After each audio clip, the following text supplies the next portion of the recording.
imagination simply contained in the mind? Or does it tap into an unseen world with messages waiting to be told?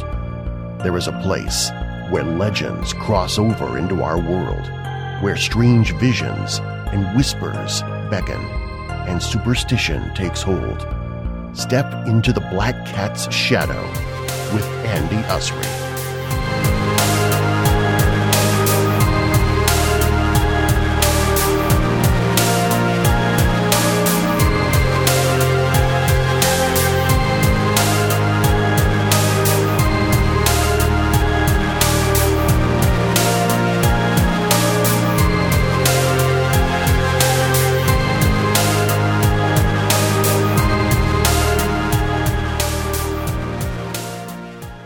Hi, and welcome back to the Black Cat's Shadow. I'm your host, Andy, podcasting from Kansas City, Missouri. This is episode 2, which is a freaky flashback episode where I review a new popular movie and then review an older quote-unquote classic movie from before the year 2000 that has a similar plot. These reviews will be without spoilers because I don't want to ruin them for you if you haven't seen them yet, especially the older movies. I want to review the newer ones that are coming out because I know there are some great films still being made, and these are the films people in the horror community are talking about and interested in. But I also want to discuss the older ones because there are some great ones out there, many that tell fantastic stories that inspire the newer modern movies. I love movies that have creative, imaginative stories with depth that make me want to study them and discuss them with friends. I love it when the story makes me want to dig deeper into it, look for inspiration behind it, how real life, folklore, and urban legends could have affected it. Now, don't get me wrong, I also love formulaic, paint by numbers films as well. My favorite subgenres are 80s slashers and creature features. And, as you all know, they're not known for their depth of storytelling and character development, but they are very fun to watch. So in my first episode, it was a Mythos Macabre episode where I explored the mythology of The Omen. And so if you're a fan of that movie, you should definitely check it out.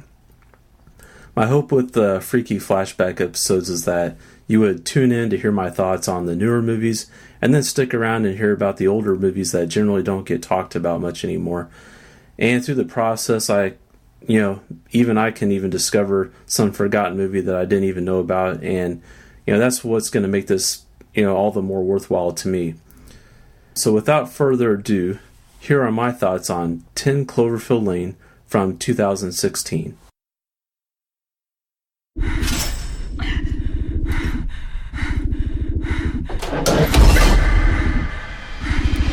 What are you going to do to me? I'm going to keep you alive. You were in an accident. And I saved your life by bringing you here. And everyone outside of here is dead. What happened to your arm? Were you trying to escape? I was trying to get in. What was that? Quiet. How do you know that this is real?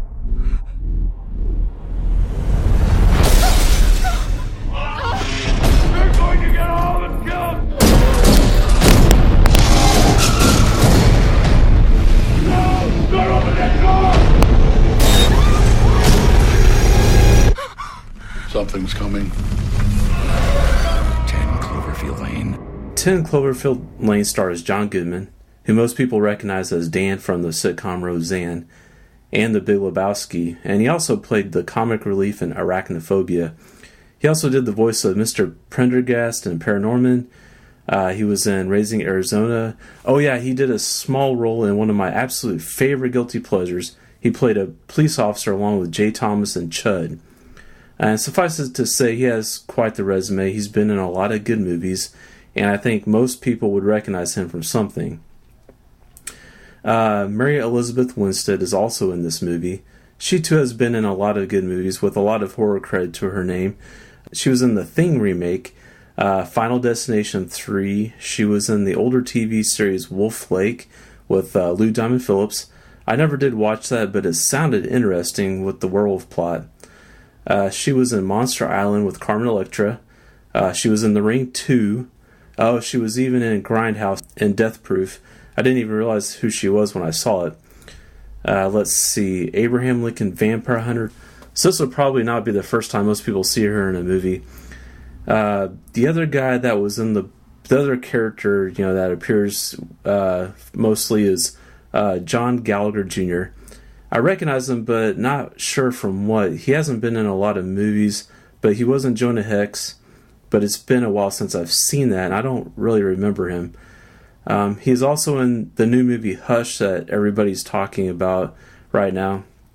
So I really need to check that one out. I think it's on Netflix right now. And Bradley Cooper makes a cameo of sorts. He is Mary Elizabeth Winstead's fiancé that she breaks up with at the beginning of the movie. You basically just hear his voice on the phone. The director is Dan Trachtenberg. I'm not really familiar with him at all. He worked on the film crew of Phantasm 4 as a key grip, and was also a grip on a movie called Scream Queen from 2003. So as far as directing, he's mainly directed some short films up until this movie. So this is his first feature film. So the big hype on this film was from it being tied to Cloverfield from 2008. So going into the movie, I was wondering how it would be tied to the Cloverfield movie. Apparently, the filmmakers want you to see a connection between the two movies. So without going into spoilers, I can say that it could be in the same universe as the first, but maybe not directly tied to the same story. But I could be wrong. I'd be interested to hear, hear you guys' thoughts on that aspect of the movie. So we start off the film seeing Mary Elizabeth Winstead's character named Michelle breaking up with her fiancé over the phone, and I think she just left him a message and then took off in her car. We're not sure where she's going, but it seems like she just wants to get far, far away. While she is driving, she gets into a car wreck and is knocked unconscious. When she wakes up, she's in a strange room with an IV in her arm and a brace on her leg, which is handcuffed to a railing next to her bed. She soon meets Howard, who is John Goodman's character, and immediately thinks that he has kidnapped her, and rightfully so. I mean, she attempts to reason with him, saying she needs to let her family know that she's okay. That's when Howard tells her that there's no one else alive, that they are in an underground bunker, the sole survivors of a chemical attack. So understandably, she doesn't really trust him as making her plan to escape. The movie goes from there, and I don't want to give too much away, but she does find out that there is another person down there with them. His name is Emmett. That's the character's name, and that he is there by his own choice. So the film does a good job keeping you guessing as to what is really going on. Are the two men she is with psychopaths that have kidnapped her for sinister reasons? Or is there some truth to what Howard tells her and that it really is in her best interest to remain underground? And so I think the acting is really good in this movie. I think everyone did a good job building a feeling of paranoia and suspense. The tension builds nicely, and I was on the edge of my seat trying to figure out what was going on. I think on the second watch, there are clues that might help you further deduce what's happening. In the midst of the tension, I thought there was some good character development, building of trust between the characters as the plot develops. This is a hard movie to review without giving anything away, but all I'll say is the tension really builds because for some reason, the longer they're in the bunker, the more dangerous the situation becomes, and they have to start making some tough decisions, which is also a key element in Day of the Dead, the other movie I'm going to be talking about. And maybe I think I forgot to mention at the beginning, those are the two movies I'm going to be talking about. So back to 10 Cloverfield Lane. I noticed that the theme of regret was brought up due to the fact that the characters, their world would never be the same, and there would be some things that they believed they would not get a chance to do again. It really makes you think twice about hesitating and taking chances to do the things you love. I love how you really are left guessing as to whether Howard is good or bad in this movie, and how the characters are forced to build their lives together and trust each other with all those doubts remaining. I also really thought the score added a lot of emotion and helped to build the suspense in this. The composer Bear McCreary, he is more known for doing scores for TV shows like Battlestar Galactica, Agents of S.H.I.E.L.D., and The Walking Dead. He also did the score for the creepy doll movie The Boy and The Forest. So he's got 3 bigger budget movies for him under his belt already this year. The special effects were well done too, but I can't really go into too much depth about that either. Through all the things that happen in this movie, some truly startling and tragic, I think the ending leaves us with some hope that maybe, just maybe, regret and tragedy doesn't win, and that there are second chances out there that are worth fighting for. So this is a movie that I definitely want to see again. It's got an interesting story that I could see generating some good discussion among friends. So my rating system, when I rate movies, I'm going to rate them out of 5, 1 to 5. And so I rate movies based on their ability to entertain me. I'm not so much on the technical side of things because I'm not a filmmaker. I don't necessarily understand what, some of the technical aspects. So, an average movie that I like but don't have to ever see again or for a long time would probably get a 3. It would get a 3. That's an average movie. It's an average score. And a movie that I absolutely hate and never want to see again, that would be a 1. And an above average movie would be a 4. That would be something that would warrant a rewatch for me soon, and something that presents a story with an interesting mythology that I'd want to explore and discuss further. 5s are really reserved for those movies that I love and can watch any time of the year, usually watch more than once a year. So, for my rating on 10 Cloverfield Lane, it gets 4 out of 5, and I would say if this is still in the theater when you hear this, it may not be because I know this is kind of late, but I would definitely go and see it in the theater. If not, definitely rent it when it comes out on Redbox or Netflix or whatever your streaming or rental place of choice is. So that's my review for 10 Cloverfield Lane. And now I'm going to move into George Romero's Day of the Dead from 1985. First, he created the most frightening film ever made. Then, he took his unique vision of terror one step further. Now, George A. Romero takes us out of the night, beyond the dawn, and into the darkest day of horror the world has ever known. Day of the Dead. There have to be survivors in Washington. Oh, my. They have more sophisticated shelters than this one. There have to be people in those shelters who know about us, who know where we are. With no radio contact, they'll come looking for us. I said shut up! They can be tricked into being good little girls and boys. The same way we were tricked into it, on the promise of some reward to come. You want to teach them tricks? They have to be rewarded, Captain. Why else will they do what we want them to do? I don't want him to do anything with Troppo!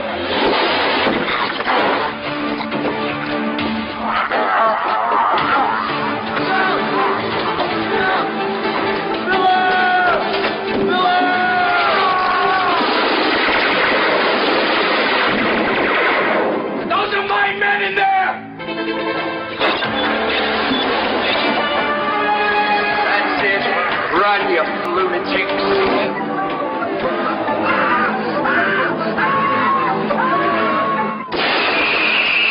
George A. Romero's Day of the Dead, the most eagerly awaited day in horror film history.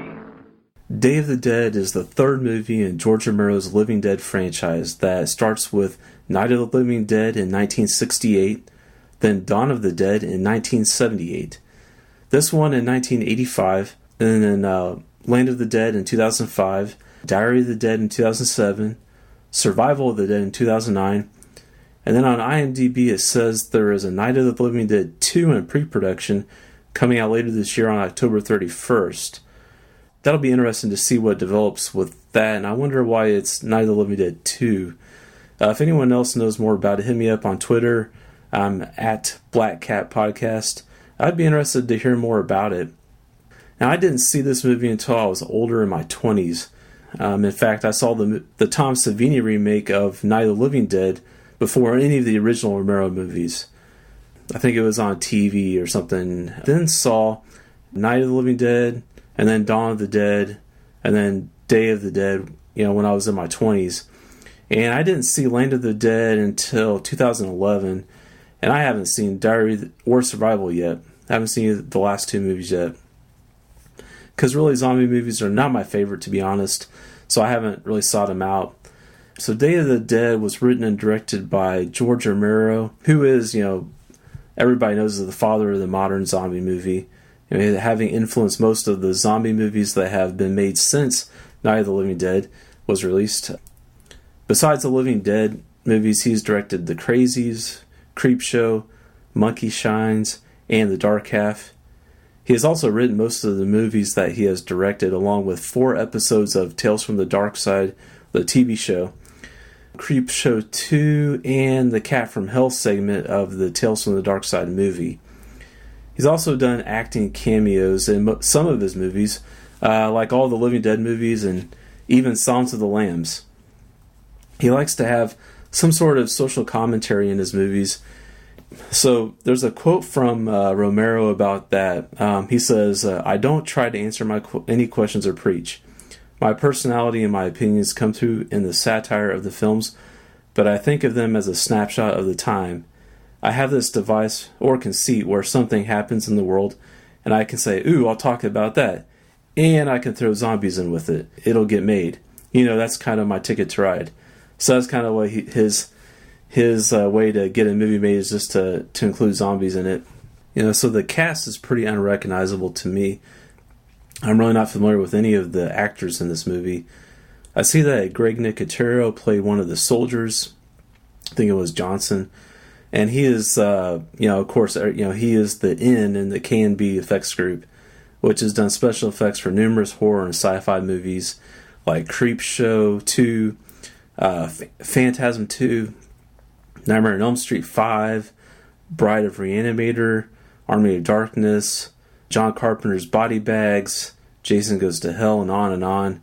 He also has been a part of special effects for TV series like Torchwood, Masters of Horror, and The Walking Dead. Of course, that's probably what he's most well known for. He learned about special effects from Tom Savini, who he was assisting in this movie in Day of the Dead. Most everyone that is a fan of 80s horror is very familiar with the name Tom Savini. So Tom Savini did special effects for Day of the Dead.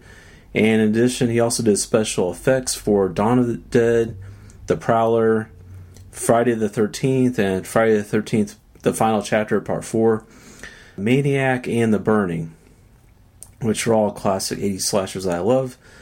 So by the time he did special effects for this movie, Day of the Dead, he had really honed his craft, and you can tell. And the special effects are great in this. They're from the gore to the zombie effects, they still stand up well. Gross, but they're great. And the score was composed by John Harrison, who wrote the theme for Creepshow, and he did some music for both the TV series and the movie for Tales from the Dark Side, which Romero was also involved in too. So, the setting of this movie, Day of the Dead, is after a zombie outbreak, similar to how the other previous Living Dead movies begin. They all seem to have similar stories of survivors banding together shortly after an outbreak. So I like to think of them happening simultaneously in the same universe. There is a linear timeline feel to these movies, even though they follow different characters, because each movie was made in a different decade. So, you can easily see the passage of time between each film. So anyway, this movie begins with showing us the effect of the outbreak on civilization and the extent to which the zombies have taken over. So at the beginning, we're shown what appears to be a desolate and abandoned city, except for like a lone alligator, in one scene. Some bugs and, things like that. The characters in the opening scene are searching for other survivors along the Florida coastline using a helicopter, and they're trying to call out to others over the radio, but they're not having any luck. They land in hopes of finding more supplies and other survivors, but discover to their dismay that this city's population is solely zombies now. And they head back to their home base, which turns out to be an old missile silo and underground military installation. It turns out that during the onset of the outbreak, a group of scientists were sent with a military escort to this location to try and find the cause for the zombies. There is a strange sense of cooperation between the civilians and the military because the scientific experiments need specimens to study which are live zombies, and the military men are charged with supplying the scientists with the fresh specimens which are kept underground with them, and it has really proved to be a dangerous task. the military losing men in the process, and they're not very happy with it. So after the commanding officer, military officer dies, Captain Rhodes takes over, and he's pretty much kind of like the villain of the movie. And he really doesn't appreciate the research that is being done. He thinks it's a complete waste of time and resources, and he thinks it puts his men in unnecessary jeopardy. So he does not have any respect for the scientists, doesn't like him at all. So Captain Rhodes, he assumes complete control over both the military and the civilians. He's creating an even more hostile environment than what's already there. And the situation just gets worse from there. I thought that the ominous underground setting was the perfect backdrop for the drama that unfolds in the story. Even though the people are in a fortified bunker, there's no sense of security. You really get the feeling that the base was destined to be a giant tomb. You really get that every man is out for himself. There is little unity between the characters as they've been at this for some time now, and they are tired and stressed out. It's a perfect storm, really, so for all hell to break loose. And the military are all portrayed to be arrogant jerks. There's no redeeming qualities to any of the military men at all.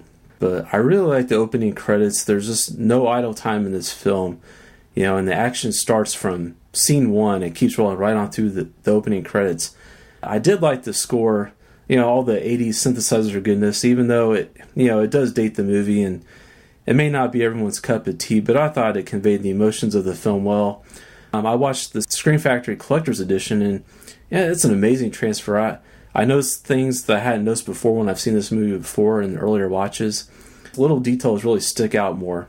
Something else I really noticed was I like how each zombie is dressed differently. The filmmakers took the time to give each zombie an identity, and it just really helps remind you that these creatures were once human, and that it seems like most of the people were caught off guard by the outbreak. I feel like this movie portrays the zombies a little differently than the movies that came before it. They are shown to have retained some intelligence, and that there is an effort to understand them, to know what drives them. This movie provides some explanation as to what is happening in the zombie's brain, and it reminds me it's similar to what's talked about in The Walking Dead at the end of season 1, when it's kind of explained there. So, even though this is a zombie movie, I don't think they are the true monsters here. I believe the real monsters show themselves as people that will do anything to save themselves. And civilization is what separates us from the animals, and in this movie, it is a fine line indeed. I think a source for horror in this movie comes from discovering that you are all alone, surrounded by monsters that want to eat you, with no escape in sight, just borrowing time, waiting out the inevitable, as illustrated very well in the opening scene. This movie is pretty depressing most of the time, with the fragile relationships that there are, they just fall apart, and the tough choices that need to be made to stay alive in an increasingly deadly situation. And, that more than anything links these two movies I'm reviewing together. As in 10 Cloverfield Lane, the characters attempt to try to return to the world they once knew, hoping to bring it back to life through their efforts. It makes you wonder, is the better choice to just enter into a new world, make it our own, leaving the old world and the mistakes it made buried and forgotten about? I think one quote that sticks with me is from the character of John, in this, who is talking to Sarah, who's a doctor that's working on finding out what the cause of the outbreak was. He says, "You want to put some kind of explanation down here for, before you leave? Here's one as good as any you're likely to find. We're being punished by the Creator. He visited a curse on us, so that man could look at, what hell was like. Maybe he didn't want to see us blow ourselves up, put a big hole in the sky. Maybe he just wanted to show us he's still the boss man." Basically, to sum up my opinion on this movie, it's a classic. It's not just a classic zombie movie, but it's also a classic horror movie. The acting was great all around. You really care about the good guys, and you really don't like the bad guys. Like I said earlier, the special effects, they're awesome. They're gross, but really good. So this one, for me, my rating, this one gets a 4 out of 5 for me as well as the first movie. I could watch this one on a regular basis, and I would love to get the chance to discuss it further, and explore the zombie universe further. So these two movies make up a great double feature. They're both dealing with people having to coexist in a confined space to escape danger from the outside, but discovering that there is very real danger on the inside as well. The characters have to come to grips with the passing away of the ordinary world and attempt to move forward into uncharted territory while hanging on to their sanity. We see the awful darkness that is called loneliness and the desperate measures someone may take to escape that fate. So, can we be united even though we all tend to move in different directions? Can we move forward together, leaving the mistakes of the past behind? So, those are my thoughts on those two movies. I hope you enjoyed, hearing me discuss these, and, if you have your own thoughts, I'd love to hear them.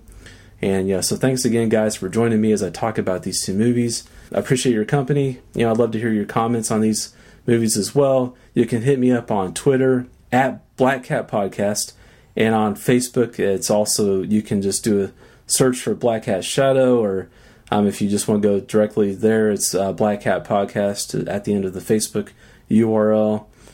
I'm also in the process of starting a business to sell horror and sci-fi movie memorabilia as well, so stay tuned for that. I'm working on the website and things like that. I also plan on making more YouTube videos to support that. Oh, and I apologize for being so long since my first episode. I'm really planning on doing this podcast on a bi-weekly basis. So thanks for being patient as I get this figured out.